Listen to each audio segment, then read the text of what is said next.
Isang lalaki at isang babae ang nahulog sa 6 na metrong lalim na hukay. Sinabi ng lalaki sa kanya na bilisan niyang habarin ang kanyang pantalon. Hindi siya nang ahas na tumutol dahil silang dalawa lang ang naroon. Natakot siyang habarin ito, noong mga panahong iyon ay hinubad na rin ng lalaki ang kanyang pantalon.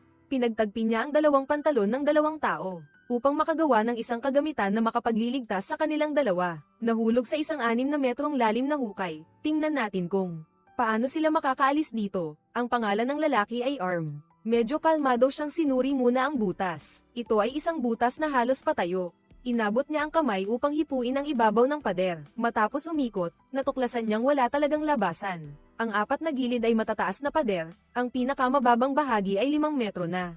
Kumuha si Arm ng matibay na sanga at malakas na ipinukpok sa pader. 1 beses, 2, 3, 10 beses, sa pag-asang makakagawa ng mga butas sa pader. Para makaakyat sa itaas, ngunit matapos ang mahabang pagpukpok, namanhid na ang kanyang mga braso, habang sa pader ay walang kahit anong bakas. Mukhang hindi ito gumagana. Galit na itinapon ni Armed ang sanga. Tiningnan ni Armed ang mga kasama niyang nahulog sa hukay. Isang bata at magandang babae. Mukhang nawalan siya ng malay. Dinampian ni Armed ng kaunting tubig ang kanyang kamay at ipinahid sa mukha ng babae. Mabilis na nagising ang babae at nanginginig sa takot. Sino ka? Nasaan ako? Ipinaliwanag ni Armed na huwag kang matakot. Pareho tayong biktima. Sabay tayong nahulog dito. Huwag kang matakot, halika, yakapin mo ako. Niyakap ni Armed ang babae at pinagaan ang kanyang loob. Naguguluhan pa rin ang babae. Muling inalok ni Armed ng tubig para inumin. Ngunit ang babaeng uminom ay samuka, marumi pa rin ang tubig. Sinabi ng babae kay Armed na ang pangalan niya ay Eshla. Sinabi ni Armed na ililigtas niya ito mula rito. Tumingin ang dalawa sa tabi, patay na ang kasamahan nilang bumagsak. Ngunit upang iligtas ang kanilang sarili, kailangan nilang gamitin ang lahat ng nasa paligid nila. Kinapa ni Armed ang bangkay upang tingnan kung may kapaki-pakinabang na bagay. Nakahanap siya ng lighter. Nagtipon si Armed ng kahoy, kasama ang tuyong damo na nakakalat. Inipon niya ito at matagumpay na nagsindi ng apoy. Ang apoy sa dilim ng gabi ay nagbigay din ng pag-asa sa kanilang dalawa. Biglang may narinig na tunog mula sa itaas, hindi ito masasamang tao. Sila ang naghagis sa atin doon, di ba, Armed? Pakiya pula agad ang apoy. Natakot si Eshla hanggang sa hirap huminga, inalo siya, huwag kang matakot, halika, yakapin mo ako. Tumingala si Armed at nakita niyang, kinakaladkad ang bangkay ng kasamahan niya. Nakinig siya saglit saka tumawa, hindi ito masasamang tao, kundi mga mababangis na hayop, malamang mga lobo sa gubat. Ang bangkay ay kinakaladkad. Eshla, namutla siya sa takot, hindi tayo aatakihin ng mga lobo, di ba? Maya-maya, wala nang ingay mula sa itaas.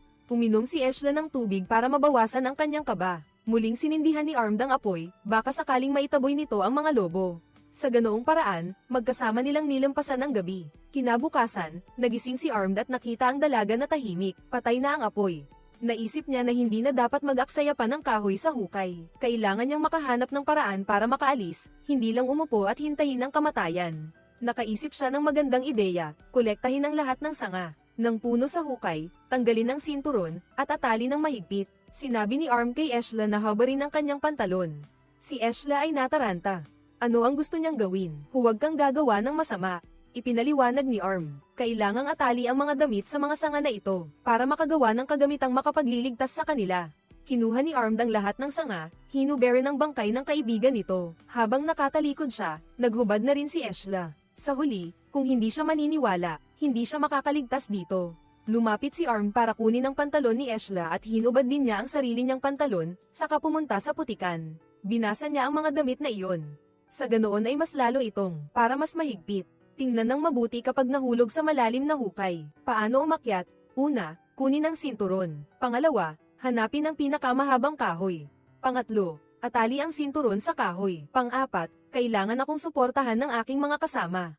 Panlima, atali ang damit sa puno. Pang-anim, hanapin ang pinakamakitid na lugar. Pang-pito, itapon ang kahoy sa labas ng hukay. 1, 2, 3, itapon. Hindi nagtagumpay sa unang pagtatapon. Itapon ulit ni Arm. 1, 2, 3, itapon. Sa pangalawang pagtatapon, muntik nang matamaan ng sanga ang matanda. Hindi sumuko si Arm. Paulit-ulit niyang sinubukan. Ginawa ni Arm ang lahat ng kanyang makakaya. Sa huli, ang kahoy, nakalagay na paalang ang nagdudugtong sa dalawang gilid ng hukay. Arm. Habang kinukuha ang damit para umakyat, pinatigil siya ni Eshla. Natatakot siya baka kung nakaakyat na siya ay makatakas at hindi siya mailigtas. Gusto ni Ashla na siya muna ang umakyat, alam mo naman, mas magaan ako kaysa sa iyo. Hindi naman tanga si Arm, hindi sapat ang lakas mo, iisa lang ang pagkakataon natin, Arm. Nagsimulang umakyat si Arm, kinagat niya ang ngipin at idiniin ang mahabang muso sa pader. Makinis ang pader at walang mga lubak, palaging dumudulas ang mga paa. Ngunit hindi siya sumuko, patuloy siyang umakyat, dahil sa sobrang lakas na ginamit, ang kahoy na baras ay bumaluktot.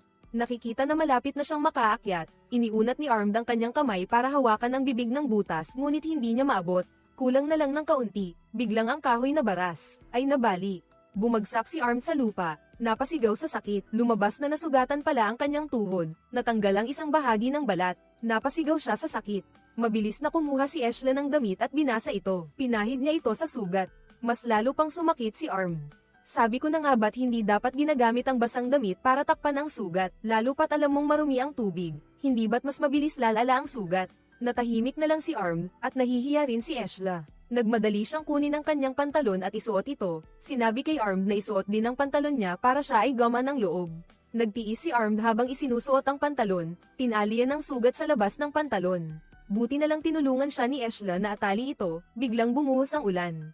Sa langit, kumulog at kumidlat. Ang tubig ulan ay babahain ng hukay, tuwang-tuwa si Arm, ngunit labis na natakot si Ashla. Sinabi ni Ashla, hindi ako marunong lumangoy, ngunit malakas na tumawa si Arm, pero ako, marunong ako. Mababang lugar dito, lahat ng tubig sa malapit ay dadaloy papasok sa hukay. Habang nakikita ang walang tigil na pag-agos ng tubig, dinala ni Arm si Ashla sa mas mataas na lugar. Nakaupo si Ashla sa mataas na lugar na iyon, mukhang walang magawa, sinabi ni Arm, huwag kang matakot. Halika rito, yakapin mo ako. Sumandal si Arm gamit ang dalawang kamay sa pader na lupa, pinoprotektahan si Ashla. Habang papalakas ang ulan, mahigpit na kumapit si Ashla kay Arm. Biglang gumuho ang lupa, nadulas si Ashla at nahulog sa tubig. Nagpumiglas siya ng todo at sumigaw, tinatawag si Arm. Hindi matukoy ang kinaroroonan, agad na lamusong si Arm sa tubig, napaykaikang lumapit kay Ashla. Huwag kang matakot, lumapit ka rito, yakapin mo ako ng mahigpit, sabi ni G. Arm kay Ashla, hintayin natin hanggang mapuno ang tubig sa hukay, saka kita aakyatin pataas. Pero kailangan mong kumapit ng mahigpit sa akin. Kumapit ka sa akin, huminga ka ng malalim. Naghintay pa sila ng ilang sandali, sa kasamaang palad, nagliwanag na naman ang kalangitan. Labis silang nabigo. Naalala nila ang 3 araw na nakalipas bago nangyari ito, noong hindi pa nila nakilala ang mga kawawang turista. Mga turistang banihag ng isang sindikato. Ginagamit sila bilang target sa pagsasanay sa pagbaril. Sinasanay nila ang kanilang mga asasin. Kinukuha nila ang mga turista at dinadala sa ilang. May isang lalaking tumalon mula sa sasakyan upang tumakas. Agad siyang binaril sa hita, pagkatapos ay tinakpan ng itaas at ibabang bahagi ng katawan gamit ang lubid. 2 sasakyan ang humila sa katawan ng lalaki, na nahati sa 2. Sobrang malupit talaga ng mga asasin, kaya wala nang nagtangkang tumakas. Pinakawalan ng mga asasin ang lahat para tumakbo sila. At sila naman ay masayang nagpapaputok mula sa likuran. Lahat ng uri ng baril at pana ay nakatutok sa kanila, sina Armed at Ashla. Tumakbo ng pinakamabilis hanggat maaari at tumalon sa hukay para makatakas sa kapahamakan. Lahat ng natitirang tao ay napalibutan ng mga putok ng baril. Maririnig ang mga putok mula sa itaas, mukhang hinahanap pa rin sila ng mga mamamatay tao sa mga bundok. Nagtago sila sa isang sulok sa loob ng hukay, sina Ashla. Tanong kung hindi kaya sila mahanap ng mga ito, pinatahan ni Armed si Ashla. Huwag kang matakot, lumapit ka rito, yakapin mo ako ng mahigpit. Nagyakapan sila sa loob ng tubig. Sa muling pagkakataon, pinalad sila. 2 pang araw ang lumipas sa loob ng hukay. Nakakulong sila doon ng 5 buong araw. Pagdating ng umaga, mahigpit pa rin na yakap ni Arm si Ashla. Nagising si Ashla at dali-daling kumalas.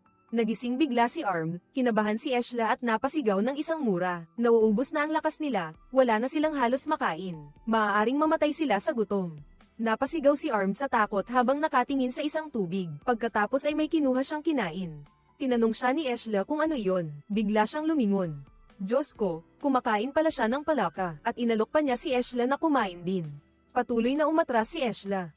Baliw ka na ba? Dahil sa kilos na ito, nasuka si Ashla sa pagkasuklem.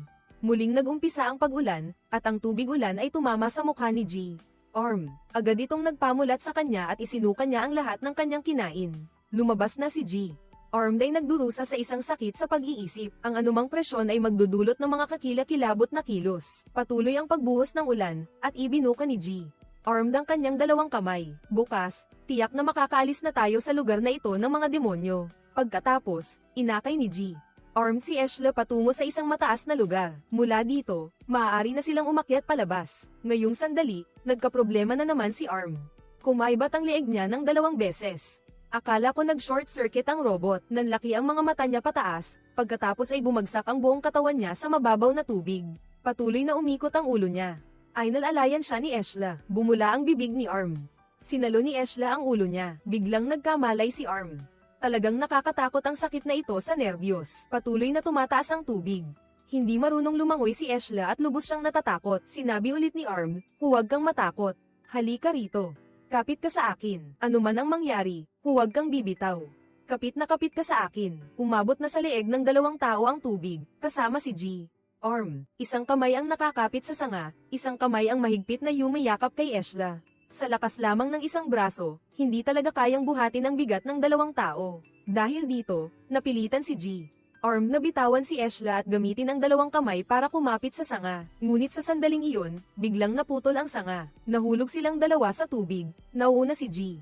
Arm na nakaupo, habang si Ashla ay nahihirapang sumungaw. Patuloy na pinalalakas ang paghampas ng mga kamay. Mabilis na lumingon si G.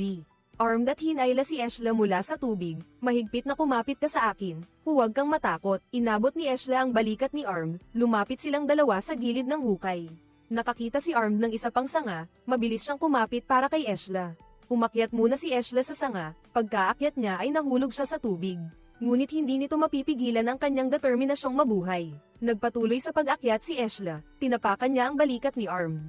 Patuloy na kumakapit sa iba't ibang sanga ang kanyang mga kamay. Gamit ang kamay at paa, nahirapan siyang umakyat patungo sa bibig ng hukay. Sa wakas ay nakakapit na siya sa isang matibay na sanga, si Ashla. Nakaakyat na siya pero sa sandaling ito, si Arm, ay hinawakan ng paa niya. Gusto rin niyang umakyat, hindi niya inaasahan na. Sinipa ni Ashla ng malakas, isang sipa sa ulo. Tinulak ni Ashla si Arm pababa. Matagumpay na nakaakyat si Ashla. Lumingon para hanapin si Arm. Noong mga oras na iyon, siya ay naging bula ng tubig. Pagkatapos, si Ashla ay naglakad mag-isa palayo sa kabundukang ito. Dito nagtatapos ang pelikula. Ang pangalan ng pelikulang ito ay Aporia. Ang tanong ng pelikula, sa tingin ninyo, dapat bang iligtas ni Ashla si Arm? Kung sa tingin ninyo ay dapat, mag-comment ng numero 1. Sa tingin ko, dapat hayaan na lang, comment #2. Salamat sa inyong interes at pagsubaybay. Paalam at hanggang sa muli.